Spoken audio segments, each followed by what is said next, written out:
Welcome to the Eternal ROI podcast, where we share the real stories of workplace transformation. And now, here are your hosts, Will Stewart and Chris Patton. Welcome to the Eternal ROI podcast. Thanks everybody for watching and listening along. So glad to have each and every one of you here. I'm joined, as always, by Chris Patton, CEO of His Way at Work. Hey, Chris, how you doing? Doing great, Will. How you doing? Yeah, doing fantastic. I'm so excited. We had a great episode with Rick Betenbough, and now we have another great guest. Yeah. Part two. Last time we got to talk to Rick. This next episode, the one we're in right now, is Holly Betenbough, and so we are thankful to have her. As I asked Rick at the end of the last episode, give us some context. Of course, we'll get the truth from Holly once we get her on board, but she is strength and power in this business, but in this relationship with she and Rick. And I've had the pleasure of being with them in their business and just getting to see what all they do, and they're the real deal. Yeah, it's fantastic. It's it fun was to learn. Great hearing Rick's heart. I mean, just the love he has for his employees, and and the cause of that love, other than God making the change in his heart, but the impetus we're about to talk to, because she pushed him there. That's good. It's good to have a wife that does that. So let's bring her on. Holly, welcome to the show. Hi, good morning. It's great to be with you. Oh, it's so good to have you on. Really appreciate it. So we've heard from Rick about what you guys do, some kind of an overview. Would love to hear from your perspective, just how you joined the company and kind of what your initial role was, and just how God just kind of worked through the company and through you. Yeah, well, we first started out just trying to make a living for our family. And Rick has always had a gift with business, a passion for business. I think he learned that just being around his dad when he was younger, through the various businesses dad had. And so just kind of starting out and building homes. And I had a separate career. My degree is actually in child development and family studies at Texas Tech University. And so I had a separate job that I did full time, but I would also volunteer and decorate the model homes for the home building company. And I did that for a lot of years. And then just a few years into the business, we decided to start giving our first fruits, which would be the first profits that we earned in the business, away to ministries all around the world, because that was in our idea and our way of viewing things at the time. As a business, that was the only way we could be a part of God's kingdom, was to take the money that we made in the business and give it over there to the people in ministry who were doing God's work. How did that evolve? Well, so we operated that way for quite a while. And, there came a point in time when the Lord tapped me on the shoulder and he said, I really love your heart to give to people out there doing ministry, but you have families among you. What do they know about my love for them and my generosity in their lives through your example? And I know it sounds crazy, but that was completely a new idea for us at the time. Holly, I gotta tell you, the world tells you that you can't really love the people that you work with. You have to keep them at arm's length because you want to be professional, and it can get really messy if you actually have a relationship with the people that you work with. And the world tells you that as a leader, you have to have everything all together. You have to have all the answers. You can't show people your weakness, because if you show them your weakness, they'll no longer respect your authority or your leadership. The world just pushes all of these ideas. Your employees are there to do a job. They need to leave their personal lives at the door, and they need to come in and do their work that day and then go home. And so all of those lies of the world were things that we also had to overcome. The Lord had to begin to break those walls down in us. And he, of course, orchestrates the perfect storm in order to do that. And for us, we had an incident with our son who lost his way for a while and did some things in our community that were quite public. And, our community is not that large. And so word gets out, and man, the Lord really had to deal with our pride. One of our employees was out in the community and had heard a story about something that our son had done. And he had his Betenbough Homes shirt on that day. And that's how he happened to hear this story. And so he came back to the office that day. It took a lot of courage for him, but he came into our office and he said, just need y'all to know this is what I heard out there today. And we were actually just becoming aware of some of these things that our son was doing. And we were just completely devastated. We went home that night and just wrecked. I mean, just a wreck. Our hearts were broken. And we just talked about how we needed to go before all the employees and we needed to tell them what was going on, because we did not want any of them to hear on the street what this one employee had heard. We wanted them to hear from us. Sure. And so, of course, the whole time the enemy's saying, oh, they're not going to respect your authority. There's going to be a mass exodus. They're just, when they see the mess that your life is in, they're not going to want to be a part of this anymore. And so we knew, though, that we had heard from the Lord that we needed to share this experience. And so, just stepping on top of those fears and that feeling of, I still feel it like right now, that anxiety that we felt in that moment going forward and standing before everyone in the company and just telling them, some of the choices that our son had made. And we didn't want them to hear it on the street. We wanted them to hear it from us, and that we just needed their prayers. What happened that day was absolutely amazing. Every one of the fears that we had, the Lord completely turned upside down. And that invisible wall that was built up between employer and employee came crashing to the ground. And all of a sudden, we were just people sitting in a room across from each other, people that needed the love and the support of others around them, people that had problems in their lives. It just put everything on an equal playing field. And what the Lord did in the hearts of the people was he caused them to love us even more. They rallied around us. They prayed over us. We had an employee that was in attendance that morning who came forward and said, that's my story. And I have come to work every day in fear that you would discover who I really am and you wouldn't want me here anymore, because I know you guys are Christians. I know what you stand for. And in that moment, the Lord completely restored our hope for our son, because we're looking at this young man who makes an invaluable contribution. And in fact, today is the president of Betenbough Homes. He made an invaluable contribution, and we're thinking to ourselves, if he can be where our son was and he can be where he is now, there's hope for our son. Amen. And the Lord helped us. He restored our hope that, our son wouldn't always walk where he's currently walking, and that there is a future and a hope for him. And he can overcome these decisions and choices that he's making right now. And Cal Zant is the president of Betenbough Homes, and he's this young man that I'm talking about. He came right up next to us, and he coached us on how to love our son. He told us when he comes home, don't remind him of the choices that he's made. Set him free to be who God created him to be. Don't allow his choices and his decisions to define him, and don't allow him to let them define him.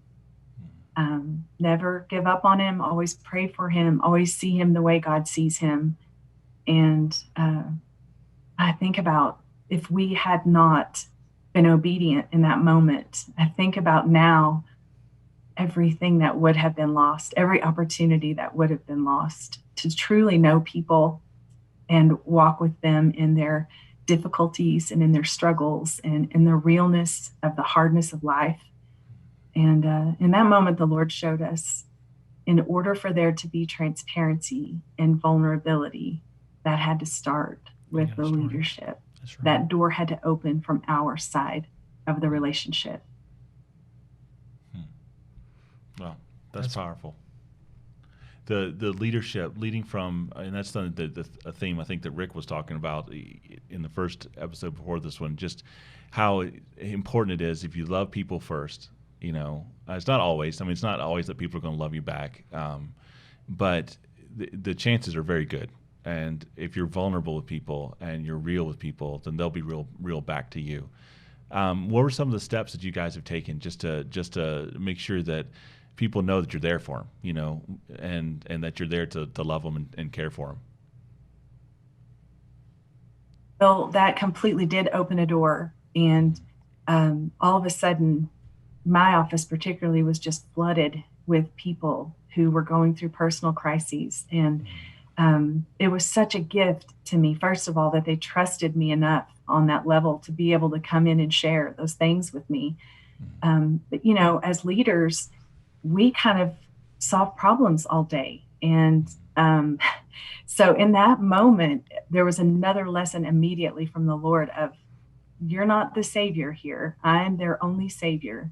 So what is my responsibility? I can't fix everything that's coming through the doors. And it did get really messy. I mean, there were a lot of things and a lot of really deeply personal conversations that in some moments I was like, I can't believe I'm having this conversation right now. But again, such a gift from the Lord that they felt trust and safe and loved, regardless of what they wanted to share. And so I began to just really press into the Lord and say, okay, what is it that you desire of me in this moment? And the main thing that he showed me was just walk alongside them. And the analogy that he gave me was that of a splint. Whenever a finger is broken, a splint can be applied, and that splint doesn't heal the bones. It doesn't heal the injury, but it provides support and stabilization and maybe gives space and time for that healing to happen. And so the Lord just said, keep pointing them to me. Pray with them in that moment and show them how to open their hearts to me and invite me into the situation. And then when they come back to you and they tell you what's been happening from that point, show them where I have been present in that situation with them. Be sure to point out, okay, that was the Lord. That was completely the Lord.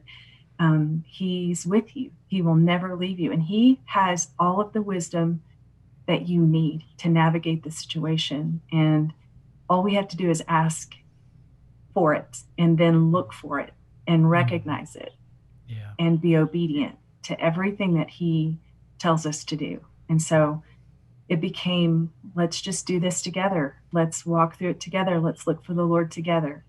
Let's lean on him together. Let's seek him together. That's good.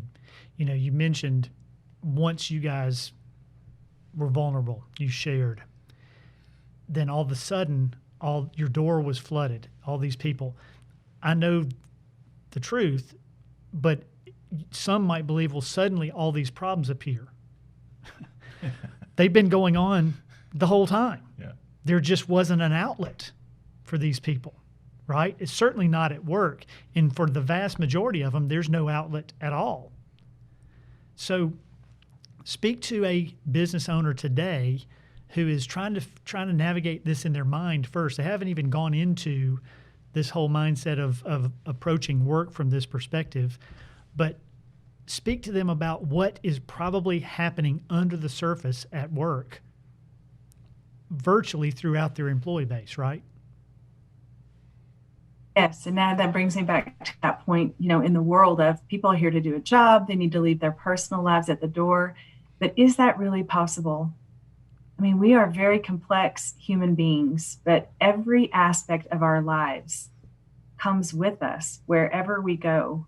And we are just naive as leaders if we believe that what's going on in people's personal lives isn't impacting their work environment, their work productivity. It's just all so intertwined. You can't separate it all out.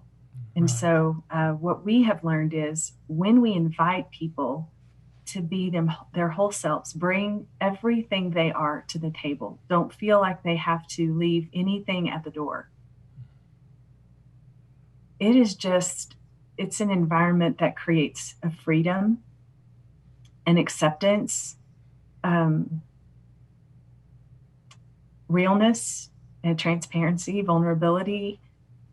People are no longer afraid to make mistakes in an environment like that, which is an important thing, because if people are afraid to make mistakes, then they're not going to push themselves to new levels They won't in their innovate. jobs. They're not going to take chances or follow ideas or try something new, be innovative.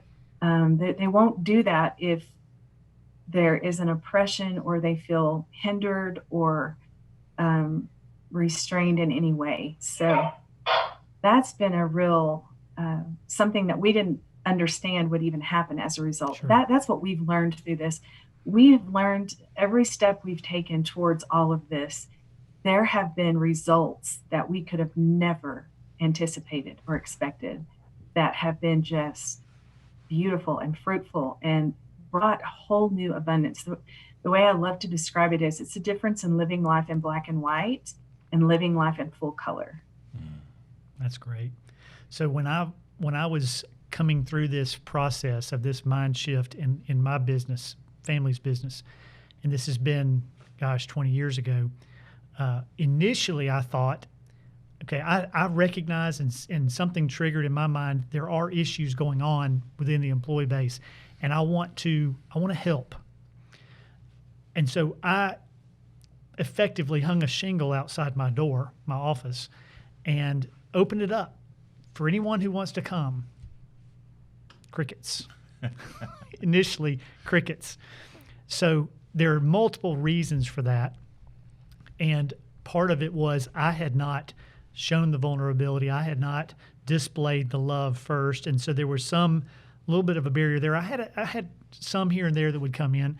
But what I found more often later down the road was they were not coming to me as the one that signs the checks. They were not coming to me with all of what they had to dump that they were carrying around.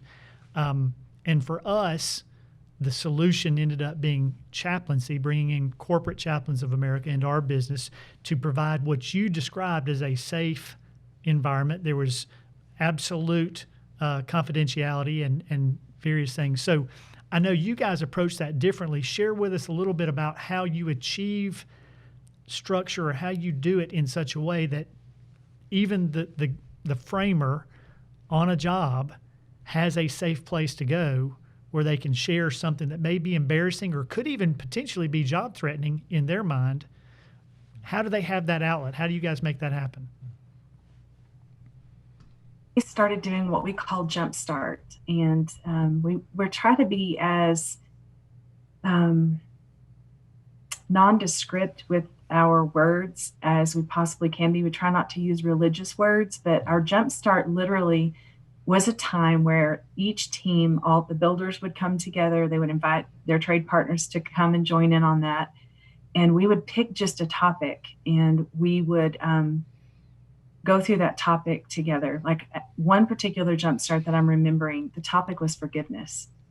And so one of the leaders of the guys would lead this Jumpstart. He's a person of faith. And so he would talk about the Bible and what it says about forgiveness and what unforgiveness does in our hearts and how important it is that we forgive those who have wronged us. And one of our builders, we actually have the video of his story on our Kingdom at Work website. His name is Zeke Gutierrez. And he talked about in that Jumpstart, it had such an impact on him because of his family life. He had a very abusive family life. His mom was an alcoholic. And in that moment, he just realized the importance of forgiving his parents. And I have seen the most amazing things happen with these precious men around those tables, around that intimate time. There's been so many tears, guys, just these toughest exterior construction guys just breaking and being so tender and so beautiful, and just allowing those tears to flow through the hurt of their experiences. And I think again, it's just that safe place, and it's that leader being transparent about areas of their life where they've had to learn how to forgive and the impact that it's had in their life. Another huge thing that we did that I loved so much, and they still carry that on today, every Friday morning, the whole construction team would get together and they would go around the room and they would say two positives, a work positive and a personal positive of things that had happened in their lives. That was my favorite time of the whole week. First of all, you just got this inside window view into their lives, into their heart. You could see the Lord working in them and what he was speaking to them and how they were processing it. And you got this picture of what their professional life is like, and you get this picture of what their personal and home life is like, just by saying those two simple positives.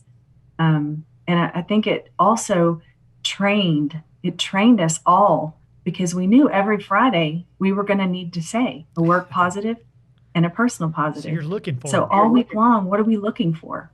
We're looking for something positive that's happening. And That's awesome. That's not our nature. Our nature tends to gravitate to those things that might be more negative. But so I loved how that trained all of us to look for the positive. And That's great. So many times people would say, it's hard to pick just two. Wow. Glory, Lord. That's beautiful fruit in someone's life when they're focused on seeing the positive, and there's a lot of good things. That's exciting. What I want to make sure to point out to those listening, so far you haven't mentioned going through the company and hitting people over the head with the Bible. You haven't mentioned gathering and preaching at, or causing people to do anything what we would call religious or church-like. You're simply putting opportunities in place for them to learn topics that are relevant to them from a scriptural background, from a scriptural perspective, but you're not beating them over the head with it. And something as simple as two positives, man, anybody can do that starting tomorrow. That doesn't take a strategic plan, right? That's fantastic. What we are learning too is that all these kingdom principles that we're learning about, what the beautiful thing about kingdom principles that we talk about, generosity is one of those. Being faithful stewards of what God has already put in your hands. If you just focus on what God has for you today, and you do that with the very best of your ability, then do that again tomorrow, then do that again tomorrow. Then things don't, they're not so overwhelming. But just all of these kingdom principles not only apply in our lives as individuals, but as employees, as spouses, as parents, as sons and daughters. That's what's been amazing, is to watch how all these kingdom principles that we talk about all the time together, how they impact each one of us on all these different levels. And it's just so fun to hear the stories of that from other people. And as people are sharing stories about the impact it's had on them, what Zeke ended up doing after that forgiveness jumpstart was he went home and he gathered his family around the table, and he said, I need to forgive my parents, and I want to ask for your forgiveness as your dad for the times that I haven't led you well, the times that I have said words that hurt you, or amazing. And so on this video, you hear the account of this from his wife, from his daughter, from his sons, talking about the rippling effects of learning about unforgiveness at work, or forgiveness at work. What the ripple effects that can have in your life. It's tremendous. And honestly, it is the transformation that we once looked for in the partners that we were giving money to monetarily over there. That was, we were looking for that transformation. And that when the Lord tapped me on the shoulder that day, he said, the transformation that you see happening in these ministries and people's lives, that can happen inside your company if you will invite me in and allow me to have my way. Wow. You made And the now comment. that's what we're seeing. That's what we're getting to see today, is that transformation of life. And unfortunately, we went way too many years without seeing any of that personally. We didn't see it in our own homes and with our own families. We didn't see it in our church. We didn't see it anywhere except for in these ministry partners. But I love how the Lord met us in our business with that. Like, we are in our business, and he brought that in the doors of our business, and he showed us his kingdom, and he showed us the transformation that can happen in someone's life when they receive Christ and the principles, the kingdom principles. And I just love that God met us in our business, and he will meet all of us in the middle of our business. He will invade our businesses if we will allow him and invite him in. That's right. And allow him to have his way. And that does mean we have to give up control, which is only a facade anyway. We don't really have control. We like to think we do, but we don't. And if we'll be willing to acknowledge that and rely and depend on the Lord and allow him to lead us, he will bring magnificent things in among us. I have a picture in my head of my son at 2 years old, sitting in my lap, hands on the steering wheel of the truck, and we're going down the road. And he thinks he's driving. Yeah. But it's an illusion, just what you just said. In actuality, I'm the one driving in that case.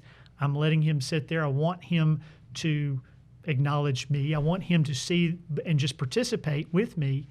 But it's the same thing. We've got to come to a point, like you said, it's not that we give him control of our business. It's that we just acknowledge he already has it, and not just control, that he owns it, right? It's not he's controlling our business and doing things that are not to our benefit, or we may even think to our detriment. No, it's his business in the first place. So then if that's the case, what is his eternal purpose that we know he's going for? And that's for the souls that are not yet in a personal relationship with him through his son.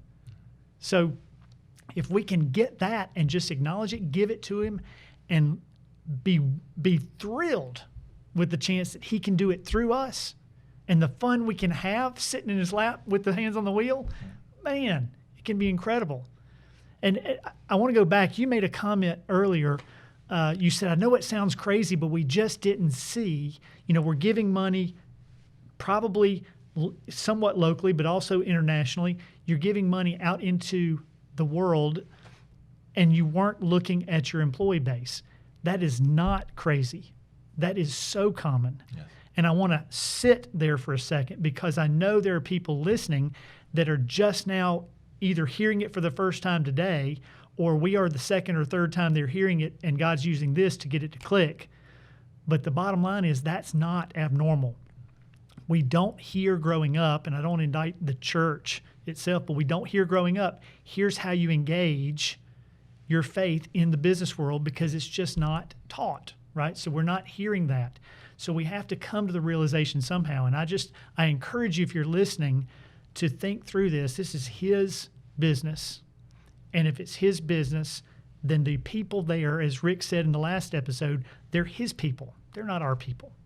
And so what are we to do with them? Let's start internally first, displaying God's love, and then declare it.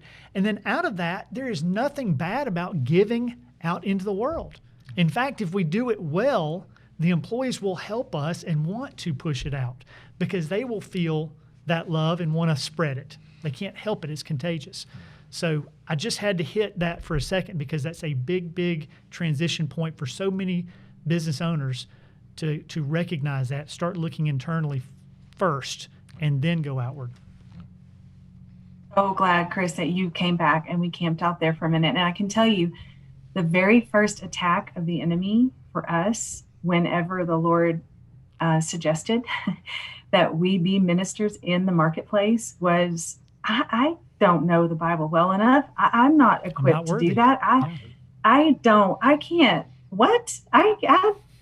I mean, that intimidation is so real. And I can even feel that in this moment. It's an intimidation of you're not enough. You're not equipped enough. I'm looking at all these ministry partners and the people who are leading those and how spiritual they are. And I'm thinking I don't have that. I don't know, but what we do have, and this is what I would say to that in response, because I think that attack does come for all of us. The enemy will stop at nothing to keep us from living this out. And so the second we become aware that we have a real enemy who has a real strategy to keep us from walking in our full identity in Christ, the purposes that God has for our lives, when we begin to realize that and get strategic, that's when we become effective. And so what I learned was it's not about me operating in that role. It's about me allowing Christ to be himself in and through me. And so what became the most important and still continues to be the most important time of my entire day is my quiet time with the Lord. We have to be so intentional to create that. And again, we have a real enemy who fears that more than anything else.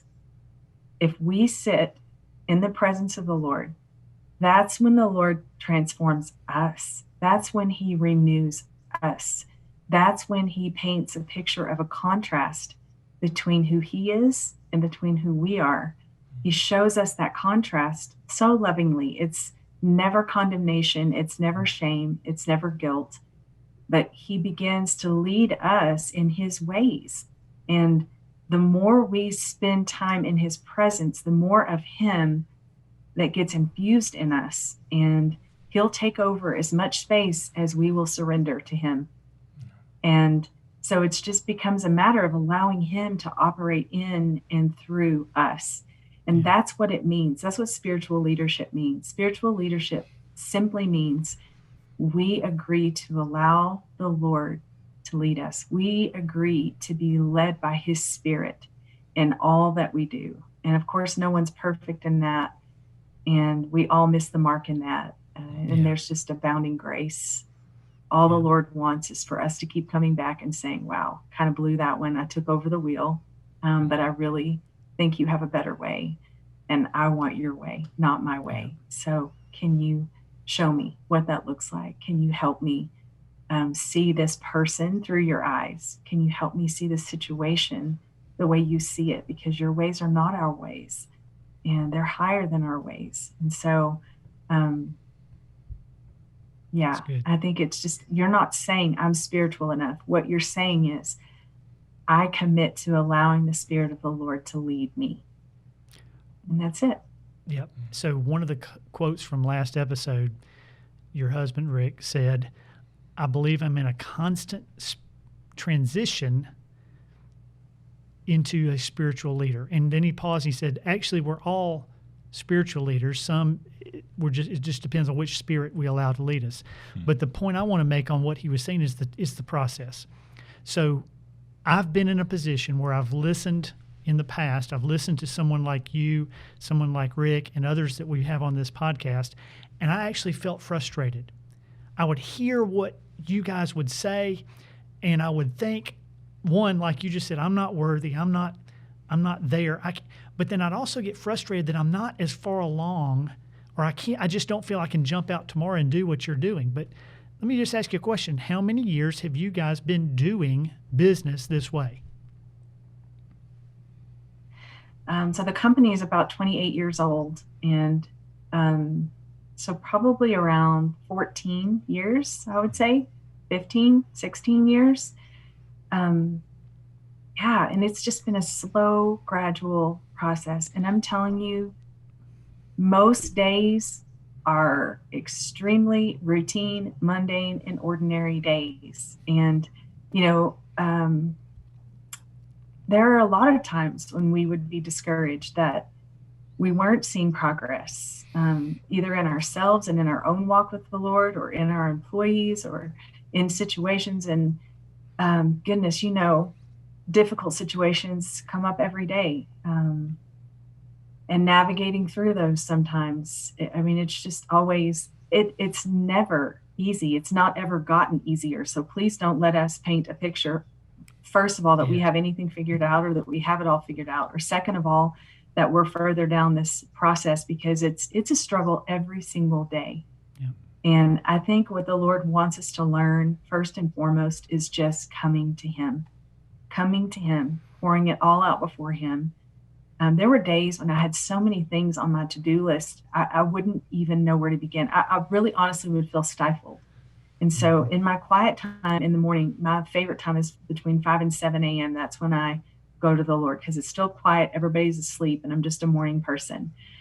And I literally take my schedule and I just lay it before him. And I'd say, Lord, you know, there's not enough time in the day. I have no idea where to start. Help me prioritize. What things are important to you that I handle today, that I deal with today? Help just sort it out for me, sift it out for me, prioritize it. And he would do that. I would walk away from my time with him that morning completely at peace. I didn't sit down with him at peace. I sat down with him a mess, but he would put things in order and he would show me the first thing to do. Then he would show me the next thing to do. And then he would have one of the people on my list that I needed to interface with, he would have them call me at the perfect moment. He will maximize our time. He will prioritize our time. He will just help us. There's nothing too small to take to him. There's nothing too big to take to him. He wants all of it. And he mostly just wants a deeply personal relationship with us. And I think that's his goal. That's what he's after. And so all the other stuff, all the schedules, all the problems, all the things that have to be done, all of those things are an aside. But our number one thing is our relationship with him and developing that. Yeah. And if we get that in order, somehow, I mean, it's that Matthew 6:33, seek first his kingdom and his righteousness, and then all these other things will be added to that. And I think that happens. So I would say, if there's one place we're looking to start, that's what I would say it is. I would say it's in being intentional about having dedicated time. Make it an appointment on your calendar. Whatever your prime time of the day is, block that time out. And you can start with 10 minutes, 20 minutes, 30 minutes. I did. And when I first started, every distraction known to man would come flying at me. And I would remember a million things that I needed to do. And so I got in the habit of keeping a journal in front of me. And as all those things would come to my mind, I would just make note of them and say, okay, Lord, where were we? It's like clearing off the windshield of your car. Rain's coming down, and you just have to keep those windshield wipers going and clearing off the windshield and just keep saying, Lord, I want to be with you. I want this time to be about us. I want to hear from you. I don't want to be distracted. I don't want anything else to encroach on our time right now. So I'm going to keep pushing things out of the way and refocusing on you. And, I can remember that 10 minutes was a struggle, then 20 minutes was a struggle. And then I would have to start in my journal, like just writing a letter to him, because it helped me organize my thoughts. And then pretty soon, 30 minutes wasn't enough. I wasn't satisfied and I needed an hour. And now I need 2 hours every day in the morning. I need those 2 hours with him every day. And if I don't have those, my day is a little bit off kilter. And it's not about, you don't have to withdraw to be with him. You can be with him every minute of every day. And we can learn to carry him with us. He's with us right now. He's right next to us. We can talk to him throughout the day. But for me personally, I need that dedicated time with him. Great. And I think that's a great place to start as leaders. Yeah. Fantastic. So another objection a CEO might have is, my workforce is too diverse, it's too spread out, it's too large. How do I make an impact on someone on a personal level when, they have workforce like 250 plus people, spread across all the state of Texas. Texas is a big state. How do you manage where you're impacting people's lives on that macro level? So then that makes me think about Jesus and the disciples and how he did that. The impact that he and those 12 disciples made is still having an effect on us all these years later. So it was effective. So he had 12 that he drew extra close and he walked with really deeply, and he went through life with them, he ate with them, slept with them, did life with them. And so I think, to their point, it's true, they can't have that depth of relationship with every person on the team. But if there can be the leaders of those teams that they draw close to them and really walk life with, and pour into, and then their tanks are full, and it's a cascading effect, because then they're able to pour out when they've been poured into. That's good. That's powerful. Is there a top resource for you, like a book or something like that's really just been impactful in your life? I know the Bible would be on the top of that list, but is there something that's been just truly inspirational and helped you through this journey? I would say that it has been walking alongside the people in the company and getting to experience their journey alongside them. That has had a huge impact on me. Cal Zant, during that dark night of our souls with our son, him coming alongside of us and sharing his relationship and sharing that, he had a grandmother that was praying for him, and he knew that that's why he was where he was today, because she never stopped praying for him. And really just rubbing up against the people and living in this depth of relationship with them, that outside of the Bible and my relationship with the Lord, getting to really live this and walk it out in real time with the people next to me has had the greatest impact on me. That's incredible. It's incredible how what you're investing into the people you work with is actually coming back to you, right, 100-fold, it seems like. And it's amazing how just doing things God's way actually brings about blessing. And that's powerful. What's a piece of advice you wish you would have gotten when you were starting on this journey, 15 years ago, whenever it was, when you first started and heading that way? What's that piece of advice that you wish you would have heard from yourself? Sometimes it's easy for us to give grace to other people, but it's difficult for us to give grace to ourselves as we're learning and as we're growing. And so I would say, give yourself grace. Be kind to yourself as you're learning to walk in these new ways. And the Bible talks about how love your neighbor as yourself. That's pretty powerful, because if you don't love yourself and you're not kind to yourself, you can only extend that level of love and kindness to someone else. So I would say just be open to receive those things from the Lord in full, and give yourself grace and give other people grace. That's powerful. That's amazing. Well, Holly, this has been just an incredible and inspirational chat. I can't thank you enough for taking the time with you and Rick just to sit down with us and talk to us about your journey through this. It's been just incredible. Oh, it's been such a pleasure to be with you. I love your focus and your hearts. And thank you for having me. Our pleasure. And thank you, everyone, for listening and watching along. We're so glad to have you part of this journey with us as we talk to these CEOs and people who just have a heart for their companies. And it's been great. It really has been. If you're on Facebook, we have a live stream there. We also have a podcast. We're just kind of on both places. So you want audio only, we're on most podcast services. Just search for Eternal ROI and you'll find us.